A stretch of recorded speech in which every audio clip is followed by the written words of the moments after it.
આપણે WordPress install કરતા છેલ્લે શીખ્યા હતા. હવે આગળ વધીએ. જે વર્ડપ્રેસ ઇન્સ્ટોલ કર્યું છે એને ખોલવા માટે અહીંયા લોકલ હોસ્ટ સ્લેશ આપણે જેમાં ઇન્સ્ટોલ કર્યું જે ફોલ્ડરમાં એ ફોલ્ડરનું નામ એમાં આવશે. બરાબર. તો આ બાય ડિફોલ્ટ જે વેબસાઇટ હોય એનું પેજ ખુલી ગયું. હવે અહીંયા બાજુમાં લોકલ હોસ્ટ સ્લેશ ફોલ્ડરનું નામ અને સ્લેશ એડમિન આપીશ એટલે એડમિનનું લોગિન કે જેના આપણે આઈડી પાસવર્ડ ઇન્સ્ટોલેશન તમે બનાવ્યા હતા એનાથી આપણે લોગિન કરી શકશું, જેથી ડેશબોર્ડ ખુલશે અને આપણે વેબસાઇટમાં કામ કરી શકશું. બરાબર. તો આઈડી પાસવર્ડ જે હતા એ અહીં લઈ લીધા છે. લોગિન આપું છું. અહીંયાથી પાસવર્ડ આપણે જોઈ પણ શકીએ શું હતો એ, અથવા ક્લિક કરી એટલે બંધ થઈ જાય. લોગિન કરું છું એટલે ડેશબોર્ડ ખુલી જશે. બરાબર. આ લોગિન થઈ ગયું. હવે ઓલરેડી આમાં એક બે પેજ મેં બનાવેલા પહેલાંથી પડ્યા છે, પણ આપણે છતાંય પેજ બનાવતા એકવાર શીખીએ. અહીં પેજમાં ક્લિક કરું જેથી અહીં પેજ આવશે. આવ્યું. આ પેજ બનેલા છે બાય ડિફોલ્ટ. બાય ડિફોલ્ટ તો એક જ પેજ બનેલું હોય, સિમ્પલ પેજ. તે પછી આ એક બે પેજ બનાવ્યા છે. આમાં હું એડ કરીને હજી એક પેજ બનાવું છું જેથી ખ્યાલ આવે કે પેજ કેમ બને. અહીંયા ટાઇટલમાં હું માની લ્યો કે હોમ આપું છું. આ અલગ અલગ ડિઝાઇન એવી જ. આમાંથી કોઈ રેડીમેડ ડિઝાઇન લેવી હોય તો ભલે, ન લેવી હોય તો અહીંથી તમે ટાઇટલ એડ કરીને મેન્યુઅલી બનાવી શકો છો. હું અહીંયા આપું ટાઇટલ હોમ, HOME. તો હોમ નામનું પેજ બનાવ્યું. અહીંયા મારે જે કંઈ લખવું હોય મેટર હું લખી શકું. અત્યારે હું ખાલી અહીં ક્લાસીસનું એડ્રેસ લખી નાખું છું, આપણા ક્લાસીસનું, કોમ્પ્યુટર ક્લાસીસનું.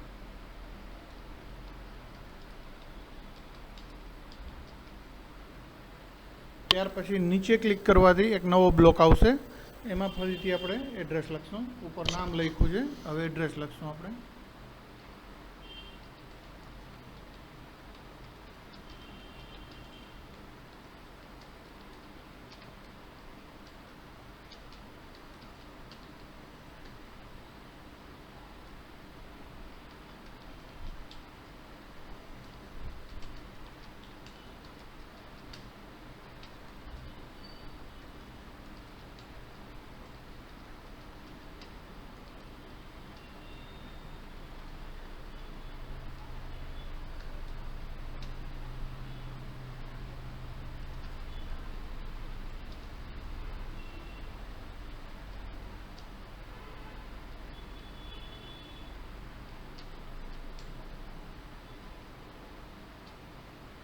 તો આ રીતે મેં નવા બ્લોક બનાવી અને એડ્રેસ આખું લખ્યું લાઇન વાઇઝ.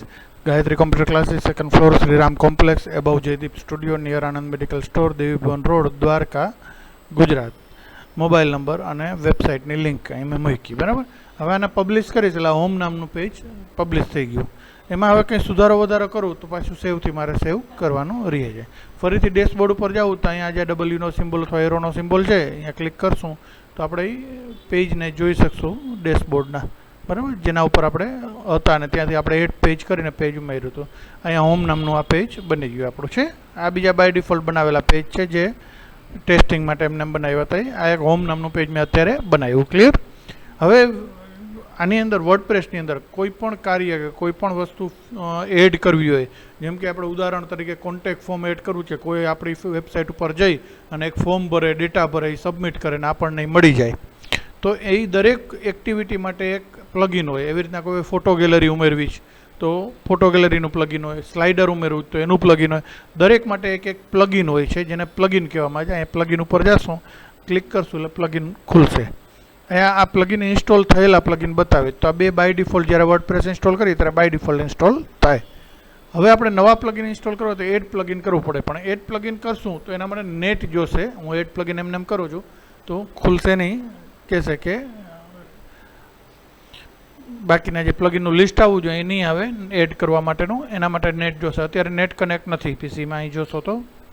બરાબર છે. તો વેઇટ કરીએ આપણે. તો શું આવ્યું? ટ્રાય અગેન આવી ગયો અને અનએક્સપેક્ટેડ એરર ને એવું આવી ગયું. ફરીથી બેક આપું છું એટલે પાછા જે હતા અહીંયા આવી ગયા આપણે. હવે હું નેટ કનેક્ટ કરી લઉં છું કારણ કે પ્લગઇન ઇન્સ્ટોલ કરવા માટે નેટ જોઈએ, ફરજિયાત છે.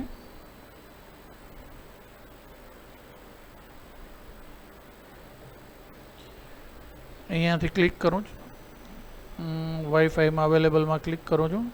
અહીં DNG નામનું વાઈફાઈ છે એને કનેક્ટ કરું છું.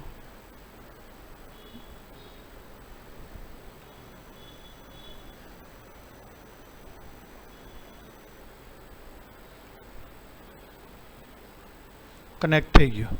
હવે ફરીથી આને આ વસ્તુ આપું એડ પ્લગઇન તો એરર નહીં આવે, ત્યાં બધા પ્લગઇનનું લિસ્ટ આવી જશે.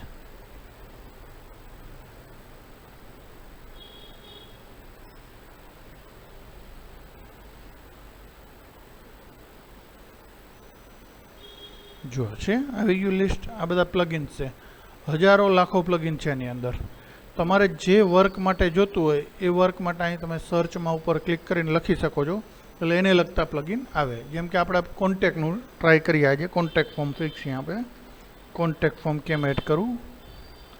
CONTACT કોન્ટેક્ટ લખો છો. ખાલી સર્ચમાં કોન્ટેક્ટ લખ્યું એટલે નીચે થોડી વારમાં જ હમણાં કોન્ટેક્ટને લગતા પ્લગઇન દેખાડશે.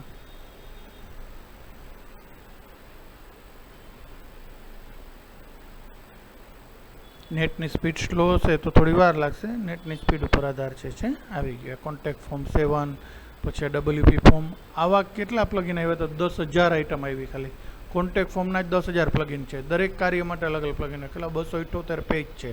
આ પહેલા પેજમાં આટલા પ્લગઇન બતાવે છે, પછી નેક્સ્ટ બીજા પેજમાં જઈ શકીએ, ત્રીજામાં જઈ શકીએ. અહીંથી એમ 278 પેજમાં અલગ અલગ પ્લગઇનો છે. જો ઘણા બધા જે છે.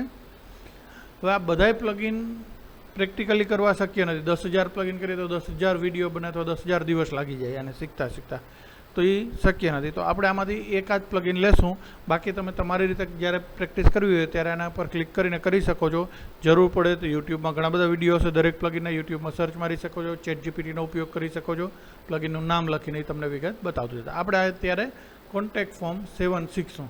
તો એને ઇન્સ્ટોલ કરું છું. અહીં ક્લિક કરું છું તો ઇન્સ્ટોલ થશે. આ ઇન્સ્ટોલેશન કરવા માટે નેટ હોવું જરૂરી છે.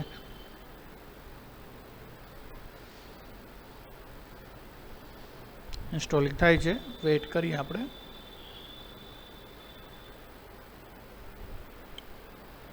ઘણા બધા પ્લગઇન છે. પછી આ કોન્ટેક્ટને લગતા જ બીજા પ્લગઇન હશે. કોન્ટેક્ટ 7ને લગતા જ તમે જોશો તો database add on for contact form 7. તો એ 7ને લગતું જ આ બીજું એક પ્લગઇન છે કે કોન્ટેક્ટ 7નાથી જે ફોર્મ બનશે એ ફોર્મમાં જે ડેટા યુઝર ફિલ કરે વેબસાઇટમાં ઓનલાઈન, એ ડેટા આપણા એડમિન પેનલમાં પણ દેખાય. આ ક્લિક કરીએ એટલે ઓલું મેલમાં જાય. મેલમાં ન જવા જ દેવું હોય અથવા મેલમાં જાય સાથે આપણે આપણા ડેશબોર્ડમાં એડમિન પેનલમાં જોવા હોય ડેટા, તો આ ઇન્સ્ટોલ કરવું પડે એની સાથે સાથે. બરાબર. એટલે આ ઇન્સ્ટોલ અત્યારે કર્યું, આ થઈ ગયું. હવે આ ઇન્સ્ટોલ કરી નાખું છું. પણ પહેલાં આને એક્ટિવ કરીને પહેલાં ફોર્મ બનાવતા શીખીએ, પછી લેશું આપણે. અહીં એક્ટિવ આપું છું એટલે કોન્ટેક્ટ ફોર્મ 7 એક્ટિવ થઈ જશે. પ્લગઇન જે ઇન્સ્ટોલ કર્યું એક્ટિવ થઈ ગયું. જો આપણે 2 હતા, અહીંયા ત્રીજું બતાવે છે કે 3 પ્લગઇન થઈ ગયા.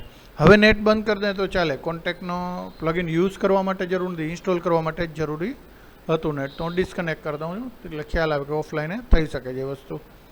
હવે આપણે કોન્ટેક્ટ ફોર્મ એડ કર્યું. લાઈક કોન્ટેક્ટ નામનું કંઈ આવી ગયું હશે. આ રહ્યું મેનુ. એમાં કોન્ટેક્ટ ફોર્મમાં જશું એટલે કોન્ટેક્ટ ફોર્મ બતાવશે કે એક કોન્ટેક્ટ ફોર્મ છે બાય ડિફોલ્ટ, જે ડાયરેક્ટ બનાવી દે પ્લગઇનમાં જ સીધું બન્યું હોય. હવે એની આ શોર્ટકોડ છે. આ શોર્ટકોડ આપણે અહીંથી કોપી કરી, બરાબર, Ctrl+C થી કોપી કરવાનું કીબોર્ડની શોર્ટકટ કીથી, અને આપણા પેજમાં આપણે નાખવાનું છે. તો આપણું પેજ અહીંયાથી પાછું ડેશબોર્ડમાં જશું, એમાં ઓલ પેજમાં જશું, હોમ પેજમાં જ હું નાખી દઉં છું એટલે ખ્યાલ આવે. એડિટમાં જશું, હોમ પેજના, એમાં અહીંયા નીચે નવું પેજ બનાવીને નાખી શકો. તમે કોન્ટેક્ટવાળું નવું પેજ બનાવીને એમાં પણ નાખી શકો છો. હું અત્યારે બનાવેલું છે એમાં જ ટેસ્ટિંગ માટે નાખું છું. અહીં પેસ્ટ કરી દીધું. હવે સેવ કરી દીધું આ પેજને. હવે આ પેજને આપણે જોવું હોય તો શું કરવું? તો આપણે સાઇટ જે બાય ડિફોલ્ટ ખોલીએ તો એમાં પાછળ હોમ લખીને ટ્રાય કરીએ. ઘણી વખત હોમ લખીને આવી જાય, ઘણી વખત index.php/ હોમ લખવાનું રહે. તો જો હોમથી એ પેજ નહીં આવ્યું, આ બીજું છે, બરાબર, પેજ નોટ ફાઉન્ડ એવું આવ્યું. તો આપણે આ પેજને જોવા માટે શું કરવું? તો અહીંયા દેખાડે છે વ્યૂ પેજ. ક્લિક કરું છું તો આ નવા પેજમાં એ ખુલ્યું. આ જોશો તો એમાં અહીંયા index.php/ હોમ આવ્યું છે એનો પાથ. તો આ રીતના આપણું પેજ ખુલી ગયું. હવે આપણા પેજમાં આપણે જોશું તો બાય ડિફોલ્ટ કોન્ટેક્ટ ફોર્મ આવી ગયું છે. આમાં વ્યક્તિ પોતાનું નામ લખી શકે, મેલ આઈડી લખી શકે, સબ્જેક્ટ લખી શકે, મેસેજ લખીને સબમિટ કરી શકે. ક્લિયર? સમજાઈ ગયું? ઓટોમેટિક બની ગયું, કંઈ બનાવવાની જરૂર ના પડી. પણ આપણે આમ નથી બનાવવું. આપણે આપણું પોતાનું નવું બનાવવું જ ને. એમાં આપણે નામ સાથે મોબાઈલ નંબરે માગવા જ એની પાસે. બાકી બધું બરાબર છે, પણ એક હજી મોબાઈલ નંબરે વધારાના માગવા જ. તો શું કરવું? તો એના માટે હું ફરીથી ડેશબોર્ડમાં વયો જાઉં છું, કોન્ટેક્ટ ફોર્મમાં જ જાઉં છું, બરાબર. એમાં નવું એડ કરું છું, એડ કોન્ટેક્ટ ફોર્મ ક્લિક કરું છું. એટલે બાય ડિફોલ્ટ જે ફોર્મ હોય એના કોડિંગ અહીં આવી ગયા કે બાય ડિફોલ્ટ જે હતું નેમ, ઈમેલ, સબ્જેક્ટ ને મેસેજ, એના કોડિંગ અહીં બતાવે છે. હવે એ કોડિંગમાં આપણે એડ શું કરવાનું રહેતા? લેબલવાળું કોપી કરી